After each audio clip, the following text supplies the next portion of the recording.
Through the eyes of our most veteran teachers, let's take a moment to celebrate how the Jesuits ready our students and faculty to illuminate the world.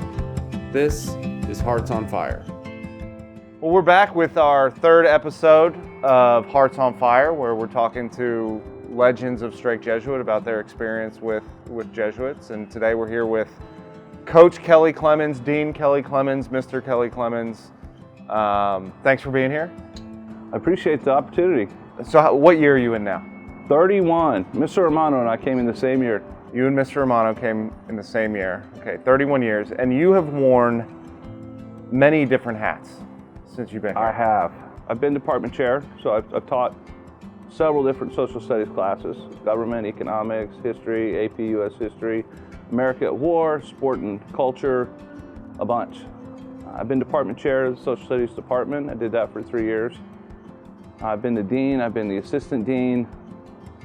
I've done a lot. I currently also lead the World War II trip that we take in the summers, so I've done a lot. And what different sports have you coached? Coached football, baseball, track, and basketball. So that breadth of experience here, you obviously have interacted with a number of people and, more importantly, a number of Jesuits. Yes. How many Jesuits do you think you have encountered over your 31 years here? Probably 50. Okay. Probably so. Just in contact with between here and then with different Jesuits that have come in during their time in their different areas of formation. Yeah. So there's one Jesuit that we haven't spent a lot of time on yet in this series, and you have interacted with this man in a variety of different ways, and that's Brother Casey. And I think most people think of Brother Casey the disciplinarian. And as dean, you obviously worked with him in that capacity. But what I'm curious about is Brother Casey the athletic trainer, Brother Casey in the athletic department. There's a very famous picture that a lot of people have seen of Brother Casey standing on the sidelines of a football game with his arms folded, looking forward. What is that side of him like? Can you talk about that? So to go back to understand kind of Brother in that arena, I think you have to understand Brother a little bit and how he thinks. People do think about him as disciplinarian. Boy, that kind of thing. But, the thing that you don't get about Brother is one of the things Brother was most famous for is, in my mind, was he knew everybody's name. He knew your parents' names. He knew when you graduated. He knew all of that. And that was something that he took pride in and he worked at. So like the picture books that we get, like he would pore over the picture books and learn everybody's name. And he did that intentionally because he wanted connection to people so that whenever they were in a situation that they needed his help in the discipline world, or he ran onto the field to connect with that kid who was injured, he knew the kid. Like it wasn't a trainer dealing with him, it was Brother Casey dealing with one of his boys, one of his guys. Yeah. And he knew the kid's name, and he knew the parents, and he knew his family situation, and that was so important to him because that was a human that he was taking care of. Cura personalis to Brother Casey was like all-encompassing. Whether he was there, he was on the football field, he was coming out of the baseball dugout, it didn't really matter. He wanted to connect to that kid because he cared for him, and he wanted to support him whatever that guy needed. There wasn't a dean's office Brother Casey and a training Brother Casey. There was just Brother Casey. There was just Brother Casey. Yeah. The thing that I think sometimes gets lost is we always think about, like Brother interacting with our students, which he was fabulous at, but like he was a real life breathing Jesus to us. As far as in me being the coaches, it's like making sure that we were taken care of, and like Kelly, you need to make sure that you're good with your family. You need to make sure that you're loving your wife. You need to make sure that you're spending time with your son. And he would ask me about that. He would show care for me. And I know it wasn't just me that he's asking these questions to. Right. It was all the coaches and all those adults that he came in contact on our campus. Yeah. It was important to him. You and I talked a little bit before this about a couple other guys, and there's one in particular that I happened to be a classmate of. He was a year or two ahead of me.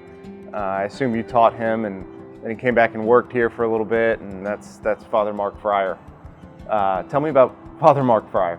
Yeah, it's funny you laugh. Like, the cool thing about my experience with Father Fryer is like, I knew him as a government teacher. I mean, and he was a government student, right? Yeah. And then he came back after he spent some time in the world, and like Father Friar, I think sometimes we look at our priests and they have like a vaulted place in the world, and it's right. I mean, it's a right place.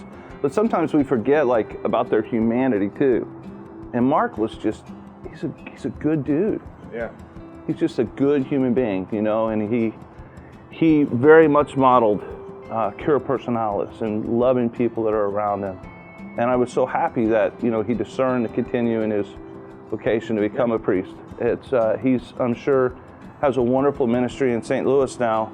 I know at Loyola Academy, he's doing great things there. What was his role here? Well, he was a swim coach whenever he was here. Yeah. Did you ever imagine Mark Friar, the student, would be Father Friar, the Jesuit? No. No, and I think Mark Friar would tell you that he didn't imagine Mark Friar, the student, being Father Friar, the priest. He hadn't discerned that yet. That wasn't part of his story. Sure, yeah. You've interacted with Friar, you've interacted with Casey, you've interacted, as you mentioned, with 50 Jesuits in a variety of different capacities. I think a lot of people don't necessarily correlate Jesuits with coaches. And you had the opportunity for about 3 years to coach with a Jesuit in formation.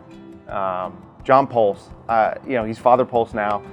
When he was here, he was a regent. I had the pleasure of knowing him, and the impact that he made on this community can't be overstated. You got to work with him on the baseball field, mentoring, teaching kids. What was that like?